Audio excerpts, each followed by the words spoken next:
Hello,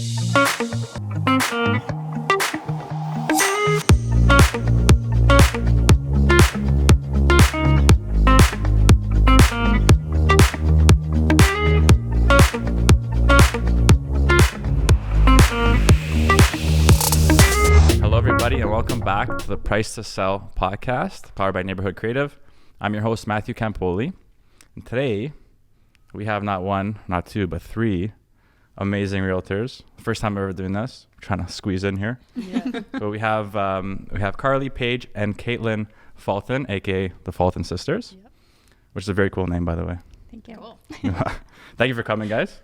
Thanks for having us. Thank you for being here in Toronto in this amazing weather. Yes.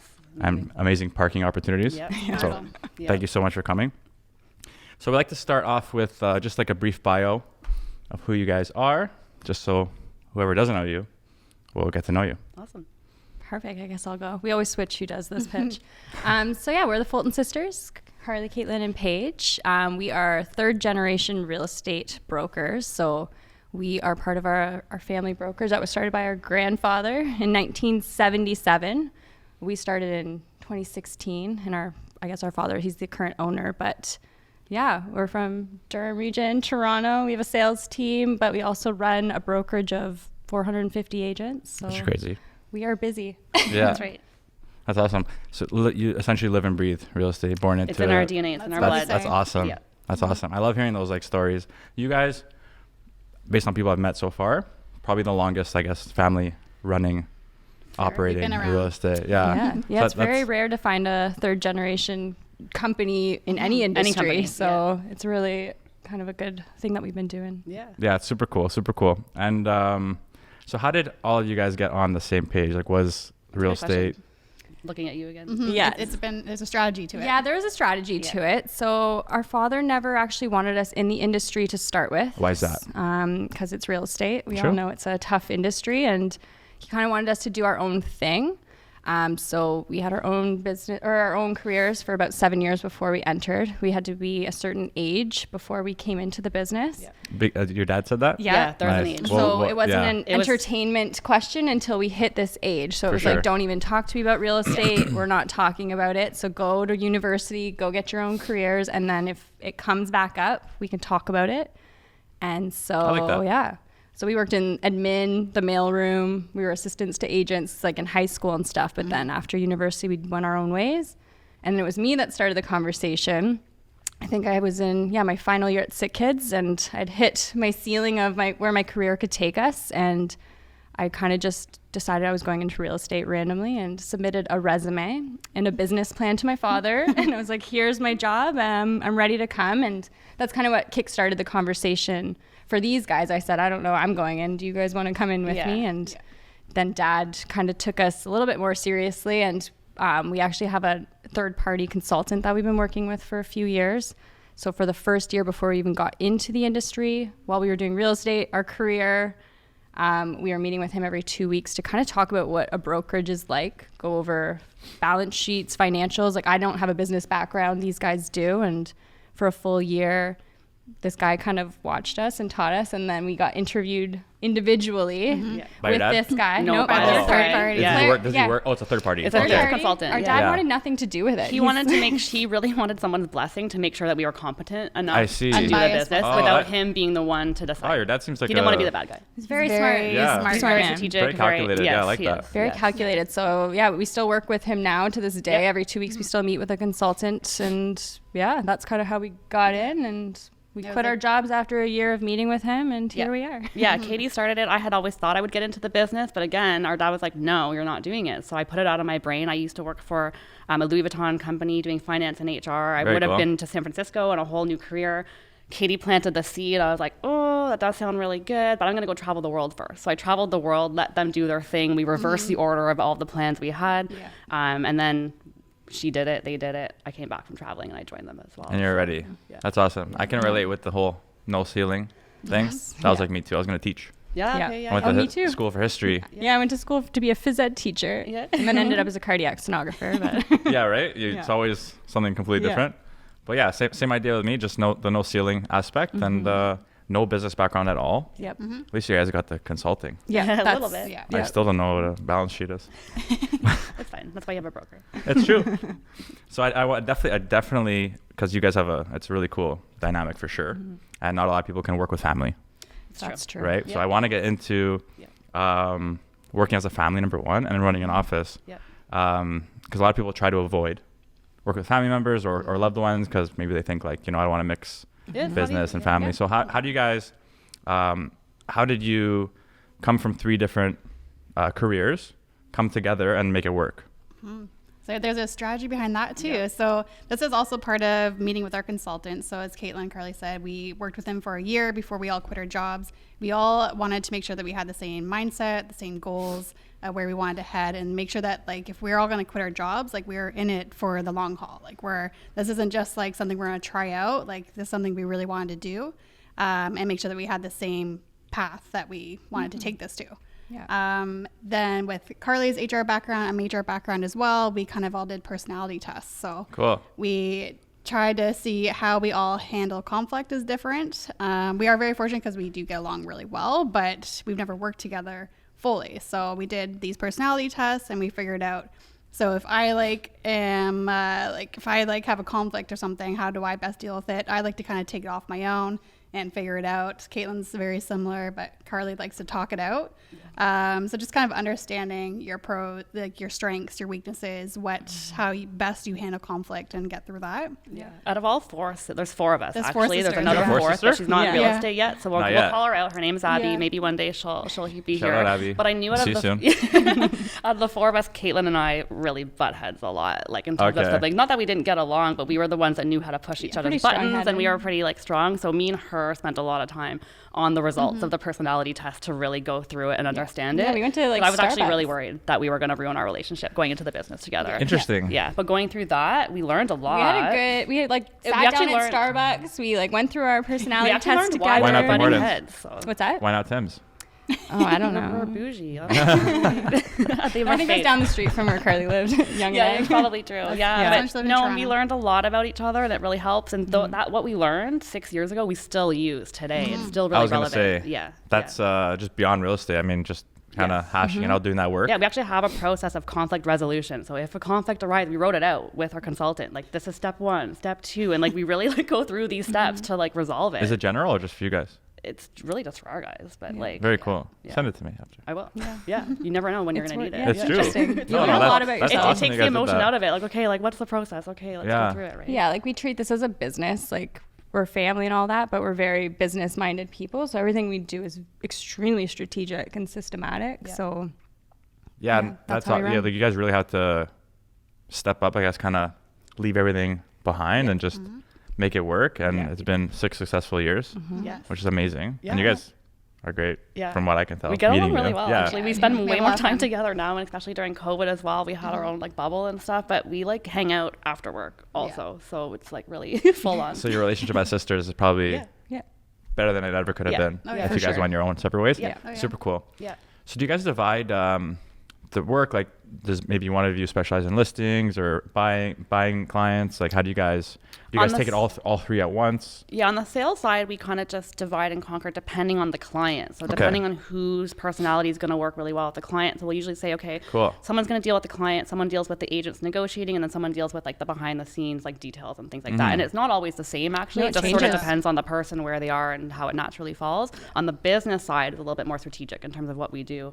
Maybe Paige wants to explain a little bit. Yeah, because we run our sales team, just the 3 of us, and we also manage the brokerage too. So I'm more on the operations and the admin management side. So I deal with a lot of the financials and the details of the company.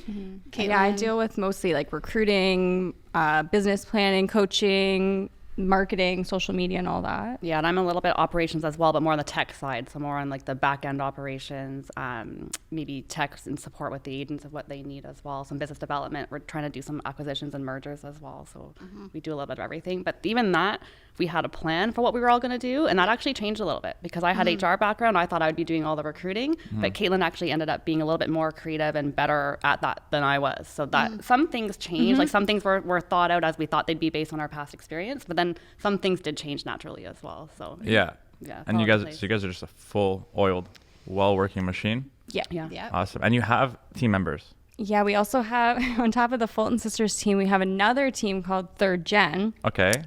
We found that there was kind of a gap in the team models, Okay, the traditional team models, where there's the team leader and then there's people underneath of them. And a lot of people in our generation want to be on a team, but they want their own identity. For sure. They don't want to do a 50-50 split, but they want the mentorship from somebody. So we kind of took on a role where we have about 20 agents on it now, and they get mentored by us. We'll pass on sign call leads. They help us with showings, but they also are making a lot of money. Like, they're learning from us, and they're taking what we've done as the Fulton Sisters and now starting their own. Some of them are starting their own teams. Like, we're training them on how to be their own team leaders. So it's a nice little incubator. It's like a collaborative group. We Yeah. call it. Like, it's I like not that. serious. It's not formal. Like, you don't get kicked out of it. There's no like Yeah. three strikes and you're out We kind of did thing. try You that, you but- do as you need to. Yeah, we started off like we that. tried that. And then it Didn't wasn't work. working. Like, that's not what people want. People Yeah. just want to be part of something. So it's always here. If anybody can join it, honestly. It's all full-time agents. Yeah. Yeah, everyone has different goals. Some goals are 100 grand, some are 200 grand a year. Yeah. We'll help them get up to whatever they need to do. But it's just collaborative. Awesome. It just makes them feel like they're not alone in this business, right? So you guys are kind of like ghost team leaders. A little. That's exactly Yeah. what That's it's like. cool. Yeah, Exactly. No one Yeah. wants to see our face all over their signs. No. so You know they what? do their own marketing. I guess I want to use the word cringe. Like, I mean, it works for some people, but I personally, I have people that work under. I don't like that word. Fair. Yeah. I have people that work with With me, you? Yeah. and they're learning, obviously, at a different stage. Yeah. But I would never expect them to like take on my logo or my name. I personally would feel weird Yeah. about that. Yeah. Maybe it's just like my roots, but Yeah. it's. I think there's a shift in that for sure. Yeah, people got into this business to take ownership of their own business and their Yeah. own identity and their own brand, right? Yeah. They still want to collaborate and learn, but it's theirs. It's their business. They want their face on that sign. They should have it. And you guys are just like the true mentors, you know? And you behind know the what? If they want to scenes. put our face on there, they can do that too. Yep. But so far, no one wants to do that. No. so. No, they'll ask us to come to like listing presentations and stuff with them, but we just joke. We'll say, well, if you bring us, we're going to get the listing. So you don't want us to come, Yeah. but this is what we'll we train do. you. And we'll Allow sit them. down for a couple hours. Let's go over the listing presentation. Like, let's talk at what it's going to look like. And then Yeah, we have no they secrets. go We're in. open book. You can have all of our listing presentations, our buyer guides, seller guides. We'll give you everything. Take our face out, put your face on it. Like, honestly, Yeah. do whatever you need to do. So And we're very even- open book that And way. even And- advertise our listings as Sure. their own too. Yep. So they all share that. Yeah. Oh, very cool. Oh, amazing. So they can say, we have this listing. They can put it on their Instagram, whatever they want to do. So brand new, people like that. So it looks like they're busy and stuff. And like I said, we no secrets. We're not fussed. So And everyone that just joins the brokerage can pretty much access this. Yep, pretty like if you're a full-time agent and you are committed, then yeah. I will say it's That's the people difference. generally that come to the office. So Yeah. if we For see sure. you a lot and Like, out we're of the seeing you make the 450, attempt, Yeah. you know? yeah, like they got to be kind of engaged with us as well. Yeah. But yeah, we put it out there. People know it exists. Not Yeah. everyone wants to either. And if so. you're not on the team, like we're still mentoring the Yes. other 400 agents. So Sure. it just depends on what your goal is. Some agents just want to be their own individual. They'll call us when they need us. And then some want to be part of a little team. And so we've got both. Yep. There's Yeah. no age limit. We've got people that are older, younger, experienced, brand new. It's a little bit Which of is a mix. awesome. And I so this kind of leads me to my next question. It's like culture. Super important. Obviously, Yeah. maintaining 450 agents plus. Yes. Obviously, you guys want to grow. Yeah. Culture's everything, right? It's everything. Making everyone feel comfortable when they get in there, Yep. want to come in, Yep. just good vibes all around. So how do you guys like maintain a good culture? Do you guys Well, put yeah. work into that, or Yeah. Oh, I'd yeah. say our biggest culture, what's the most important to us is servicing the agents. Service has always been important. The family culture comes naturally because we're family run. Pretty low ego type of culture we've got going on too. But I'd say just a good service oriented culture where we're doing everything we can for them. Yeah, That's it's a important to us. professional service. It's some people call it old school or traditional as well. We call it professional, but that came from our father as well. We're elevating that to the next level, but the service came from them. That we're all about the agents. We have a 15-minute callback rule. If an agent calls you, we're getting a callback 15 minutes. oh, it's good. That's good. It's Yeah. and That's we've really got a good. full-fledged front desk staff that they type Yeah. offers, they do broker loading, they will order your signs, they will order your marketing, we'll prepay all of that stuff Oh, for wow. you. It gets put on your expenses, which Paige handles. It's a real, truly professional run, like it's service that way, right? Now what we're doing is we call it the culture shift, where we're elevating that and adding technology, social media, more training, more collaboration, different strategies, different ways of doing listing presentations. So we're taking what our father built and just making it more modern. Yeah, which is you need to adapt as the Yeah. times go on. Do you guys feel a pressure for? I mean, now you soon you'll hit that step where you guys are going to take on that Yeah. upper echelon role here. For sure. Do you guys feel a pressure of as maintaining all the successes and helping it boom and hit next levels? Like, How was that? Look at you guys. Yeah, there's Yep. pressure. There's really big shoes to fill. Like we were number one in Canada. We were number one in the world for some time. When As we joined, brokerage? we fell to like third First place. training. Yeah. That's amazing. I would say it's kind of ironic because we were number one brokerage in Canada for many, many, many years. And then the year that we actually joined is the first year that we lost that position. Yeah. So Which is probably guys. good I was for going to us. say, in It a is, way, yeah. it's good because then it's like, It was we're a not tough just like year. handed this It gold was. platter. No, it was a tough year. Yeah. But it makes us work harder because we built up this reputation, or our father built up this reputation, and then all of a sudden we're not number one when we joined. So now we've got gotta this earn it. added pressure to really prove the industry that we're gonna be number one again, and that we're people to watch out for. We got to earn it. I prefer to be just under, you know? It's kind It's of tough to like we realized it's not because of us. It was Yeah. because of the The market market. and the year. It's not because of No, us. but And, Yeah. and if Yeah. anything, we're making it better. Because if we Yeah. had not have joined, we could have been a lot worse. And I right? think, like myself, like we spoke about before the podcast, being a part of 2018 as an agent Yep. was like a gift. Yeah. If you Yeah. were there as a newer agent, because it was You had to it work. molded Yep. the crap out of you. Yeah. So, and what's your dad's name? Claire.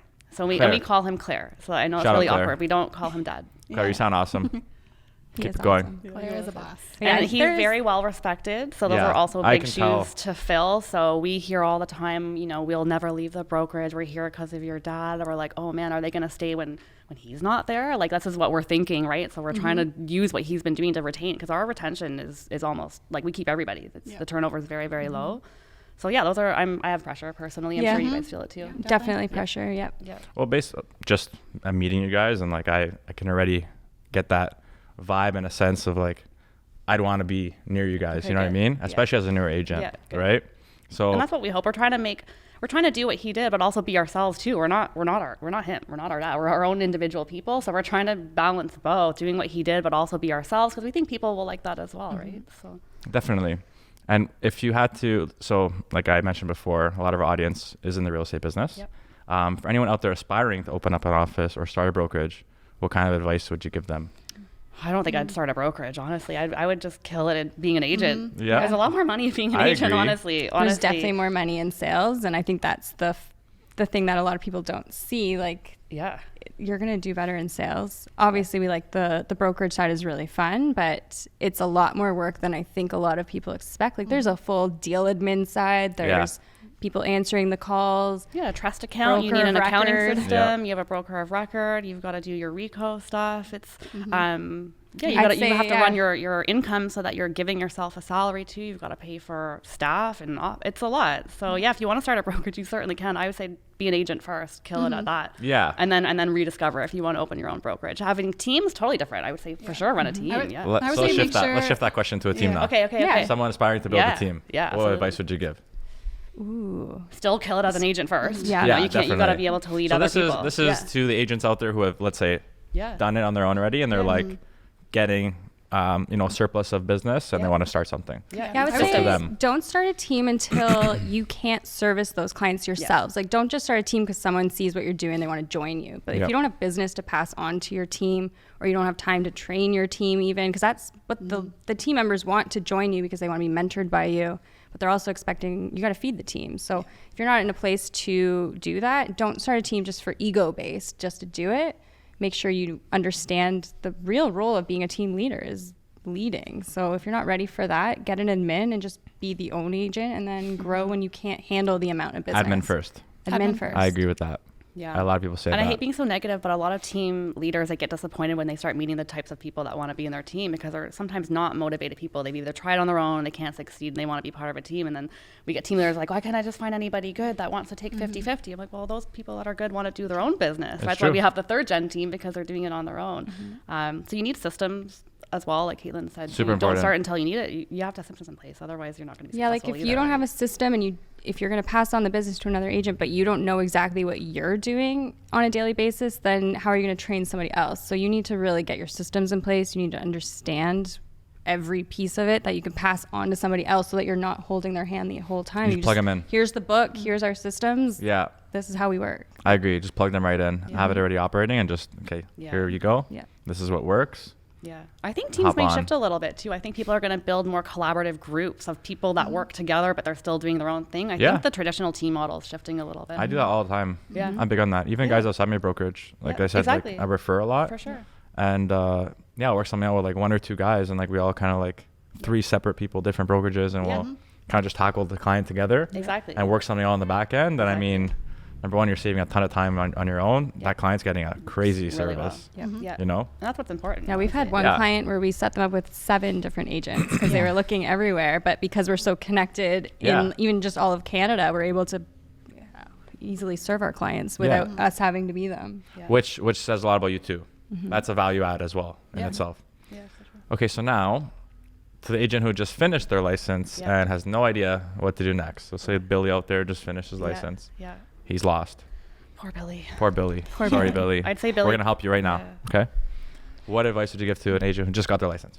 Well, my number one piece of advice is, it's kind of old school, but your database. So I always get, whenever we hire a brand new agent, the first homework or step that they do is just to get a list, write down everyone you know, start reaching out to them, family, friends, colleagues, ask them for their contact information, send out a letter, and start communicating with them. Like, get that database first, then go start finding, like, doing the other types of business, like the cold calling or door knocking, whatever you want to decide. But getting an organized CRM is number one advice, I would say. Do you guys use a particular CRM?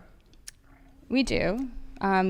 We've got a mix. There's a program called Remarketer that we've used, and then we're also using MoxieWorks, which is the Century 21 CRM. So we go between both of them. Yeah, and honestly, like we'll sell either of them, but a CRM, it doesn't matter what it could be an Excel CRM, spreadsheet. Exactly. Get an Excel spreadsheet. We'll help you find Yeah. something that works. So whatever you're comfortable with, honestly, we can do a free Century 21. There's lots of other options, but just having it is the main thing. Yeah, it doesn't matter which one. I agree. Whatever you're going to use. Yeah. When I get scared of the word Excel spreadsheet though. Yes. Yeah, so maybe let's not say it anymore. it's your bread and butter. I get really scared. So I suck at Excel. So being in the business as a collective with the family for 45 years, do you find you guys are able to recognize trends based on their experiences in the past and the cycles of real estate that they've been through? Do you think having them in your corner or living with them during those times, you're able to predict or maybe recognize different trends, maybe different cycles of real estate?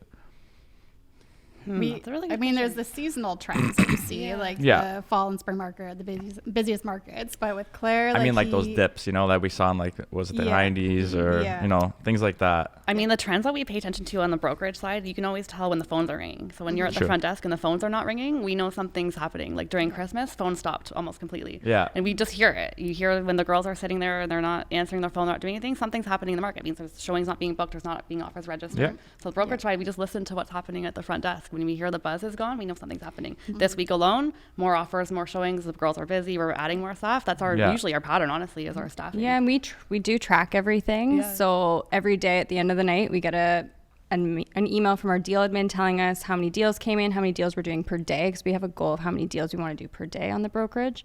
And then we also have the admin at the front desk sending us how many appointments were booked, how many offers were typed, how many were broker loaded. So we have a pretty good idea of what's going in just based off those numbers, like what Carly was saying. And that's how we track it daily, actually. Yeah, like right now it's slowing down a little. It's a really, little quiet. eh? Yeah, even though listings appear to be, there are more listings, it's still quiet. Yeah. I don't track. Yeah. So I would never really, I just kind of intuitively feel. Yeah. But super cool that you guys do that. Yeah, we track our competitors too. So we've got twice a month. It's a manual thing that Paige does. We've got our list of competitors, and we track how many deals, how many agents they're recruiting, and we look at it as a team. And we look at the percentage. So we like to see, we base our percentage even just based off GTA as a whole. We see if we're up and down and if we're matching what's going on with the board, and then we match how we are with our competitors just to see, are we at the same pace as them? If we're down, is everybody else down? Yeah. And so we're pretty systematic. That's a lovely Excel spreadsheet too. Yeah. Now if we were like our father, if we were Claire, he memorized the last 40 years. He can tell you the stats 30 years ago this month and what happened. So we're not a robot like that. I'm slightly convinced he looks at a stat and then he comes upstairs and he asks us about it. Yeah, he quizzes us. But his brain's insane. And I can tell he's definitely his genes are in you guys, because you guys are clearly really, good with that stuff too. Yeah. It's good. It's good to have him in our corner. Like he's because he's been through 2 recessions, right? And we've actually, our business grew more during those 2 recessions when other brokerages were going out. We got hundreds of agents coming knocking on our door. That's when we became number 1, is actually in the recessions. So he is a little more cautious. Even every January, he's always pretty pessimistic. He's like, don't get too excited. Like 2021 was a great year, but like you better expect something bad. Like he's always preparing us to not get overly excited. Don't go spending your money. We're very frugal. Humble. Yeah. So we live very cautiously. As even if it's a hot market, we still live as if like this is going to end tomorrow. Like you just never know. That's a good mentality to have for sure. Our business is pretty lean too. Like we're not very frivolous. You know, like our office is nice, but it's not fancy, and we're lean. We're managing every little penny that comes out too. We're managing really well. Yeah, we don't get caught up in new tech. We're not spending. Like someone does a quick tech talk with us and says you should invest. We're like, no. The question is, does it save us money or make us money? And that's how we make business decisions. If we're not going to do either, we'll sit on it for a little bit until we know it's going to either save or make us some money. So yeah, I like that approach. So I want to get into the future of real estate now, as you ladies will be the future of your office there. Where do you see the role of a realtor evolving? How do you see it evolving in this fast-paced world that we're currently in? You see it changing? Do you see us remaining, with the same like having that same position? The clients seeing us the same? Yeah. Do you see tech maybe getting involved? The tech is there. Like we're kind of old school, right? I think we really service our clients to we go above and beyond. We'll help them with moving and cleaning, and I don't know if that will change or not, but I think clients are going to need more of those services because they're going to be able to get information themselves. They need somebody that's going to be there for them, a bit of a life coach through the real estate cycle. And I don't think that's changing. Actually, I think that exists now, and I think that's how people have done their business. I think that should stay the same because people really need human support right now. Yeah, and I think the last couple of years has taught us like technology is really helping us. Like we're not going in person as much. We're doing offers online. We're mostly just digital right now. So. But I don't see the real estate agent being replaced by any technology. I don't think anytime a robot's going to replace us. Right? No, we're too. Real estate's an old school the people business. Yeah. It's a people relationship business. People thing. Yeah. Can't replace that. No, tech will just make some things more fun and exciting, but it's not really going to change, I don't think, the way we service agents people. need to be more educated, I guess, because our clients are using apps now. Like they have access to the same information we do. So we really need to step it up in services and They know the neighborhood sales now. They can look up their own sale prices. So you really have to be knowledgeable and do your research. I think what you definitely do. Agents need to learn is how to sell. Like we need salesmanship skills, and that's what our father's always saying. As part of our training, like we need to know we're salespeople. We need to know how to talk about our commission, how to get that listing. We need listings right now. Yeah, that's our and I big think focus. agents need to get away from the tech a little bit, honestly, and learn how to sell, learn how to talk to people, and how to negotiate. Well, they're getting all these clients even on social media and stuff, and they're meeting the person, and then when they get in front of that client, they don't know what to say, and like we find ourselves giving people like the right text messages they need to send or the right email, like how to respond and how to talk to the other agent. So that's been going to be a big focus on our training this year is how to talk to the agents and other agents. Etiquette, and negotiation, and like the real skills that you need.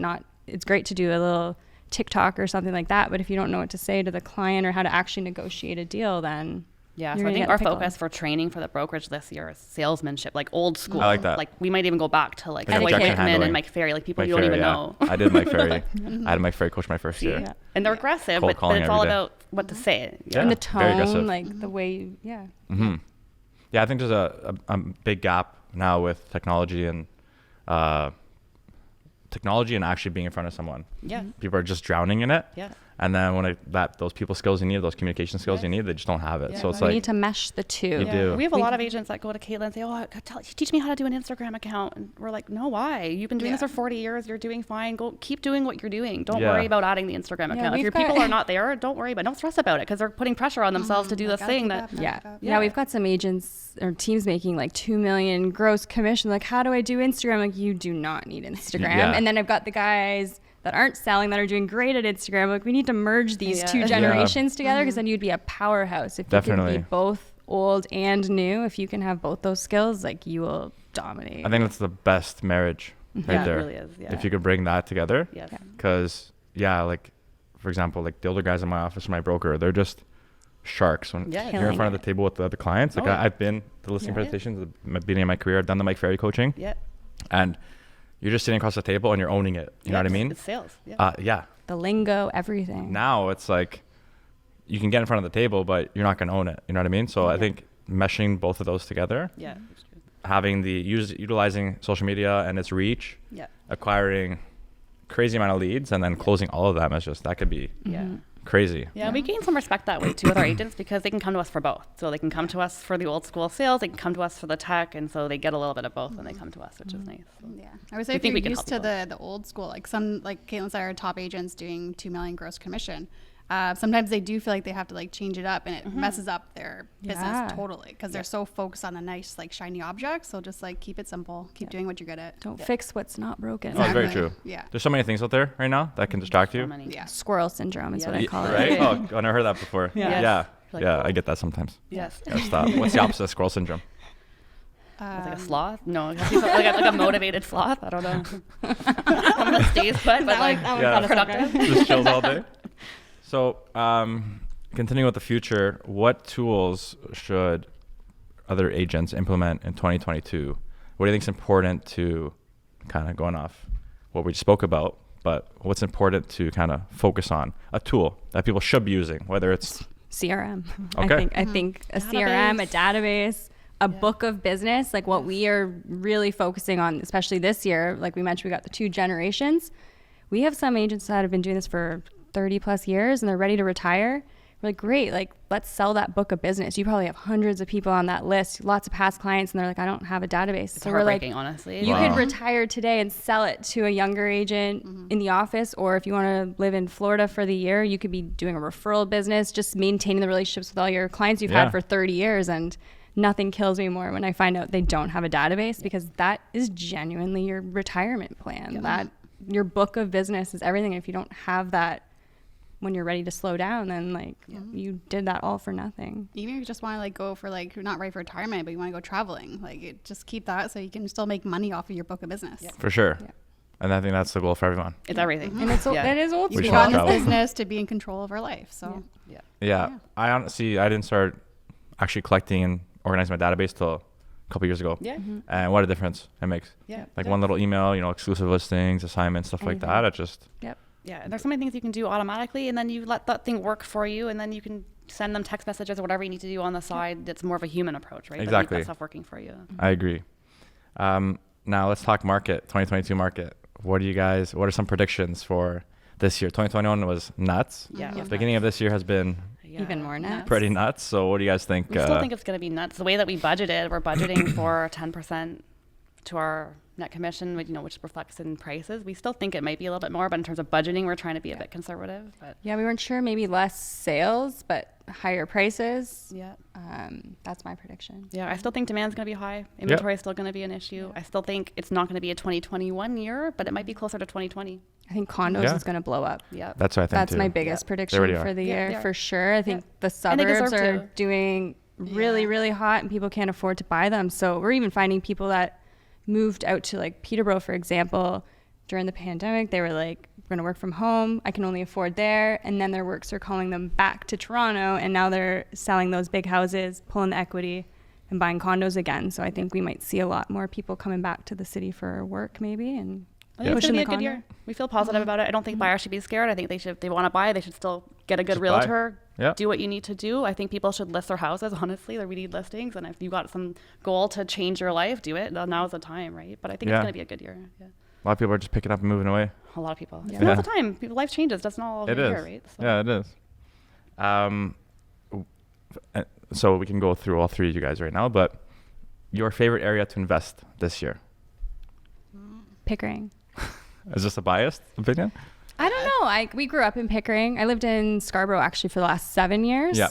But Pickering's got some good options. It's the closest spot in Durham to purchase, like close to Toronto. I got the GO train there. They've got 75 towers coming up in the next probably like 20 years. But 75 new towers, going to be a whole new city. For sure. That's a lot. I'm pretty excited about Pickering. Yeah, I'm going to say Scarborough. I have a love for Scarborough. We were born there. I'm living there now. I think it's like the most underrated place in Toronto. I almost don't want people to even know about it. But Toronto or Scarborough, there are some really decent houses and investment opportunities if you put in the work. work. There's a lot of old houses that need work, a lot of original owners who Yeah. have been there forever. People put some, work into it. They can get some really nice properties. And I'm seeing a lot of people now starting to rent them out. But Scarborough's a nice place to live. There's, there's water, and it's not what you think. I don't know why Scarborough's got this name for it. But I say invest in Scarborough. I invest in We've got a Scarborough. I website, love invest in it. Scarborough, do it.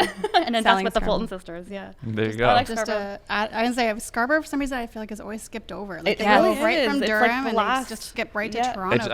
I feel just Scarborough just has that stigma. It does. stigma. Yeah, it Right? does. We've sold Yeah. so many, like a lot of the houses we sell, like the owners have been there, original owners. They've been there for 40 years, and it's like nice, beautiful, solid brick house. And Bungalows. yeah, and they sell for like a lot of money once you fix But them not up, as much as but you think. Yeah. Not as much So as there's you opportunity. think. Yeah. Yeah. And then I guess just to add another area from Pickering and Scarborough, I think Oshawa still has lots of opportunity there because there's some weird stigma about some Oshawa too, and Bowmanville. Yep. I love Bowmanville. Yeah. So it's East Power. Yeah. It is right East. now. Yeah. Yeah. All right, guys. East. Go East. Go east. So as we near the end here, anything you guys want to chat about? Anything exciting or news you want to? Well, what are your market predictions? What do you think Yeah. is going to happen? I'm the exact same. Yeah. I've been saying again, just simple up in economics, supply demand, right? There's way too many buyers for the amount of houses available right now. Mm-hmm. And unless we get an influx of supply, Yeah. I mean, it's going to take a while for that to come to fruition, right? Like they say they want to build more homes. It takes time. Yeah. So for this immediate year, I don't see a slowdown. No. Yeah. No. At all. I agree. At least 1 to 2 years. Yep. Unless the government steps in and does something crazy. Exactly. Yeah, So there's this could But change. that's out of our control. Yeah, exactly. No, But exactly. that Has to be aside, I see a steady rise Yeah. Yeah. for sure. Yeah. So invest. Invest.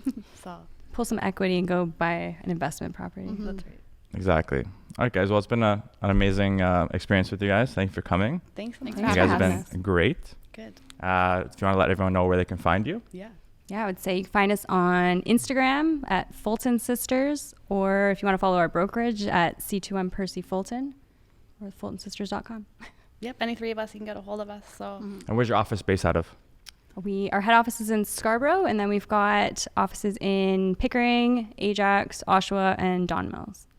Awesome. And for any agents that may want to join, they could just reach out to you guys. yes, Yeah. absolutely. Yeah. Instagram's best. We love new agents. We love training new agents right from school. Teach you all the bad habits you haven't learned yet. Right? Billy, Yeah. it's for you, We'll Billy. teach you how to not get to jail. Yeah, Billy. Don't go to jail, Billy. We'll help you out. Yeah. I think everyone needs to know that. So, Yeah. all right, guys. Thank you so much for coming. I mean, we kept the giggling was pretty well maintained. So you I guys think did we well. tried, yeah. You guys did well. So, Yeah. give yourself Thank a you. clap. And to everyone out there, thank you again for tuning in. Don't forget to like, subscribe, share, tell your grandmother, tell your friends, tell everyone. This is the Price to Sell podcast. We'll see you on the next one.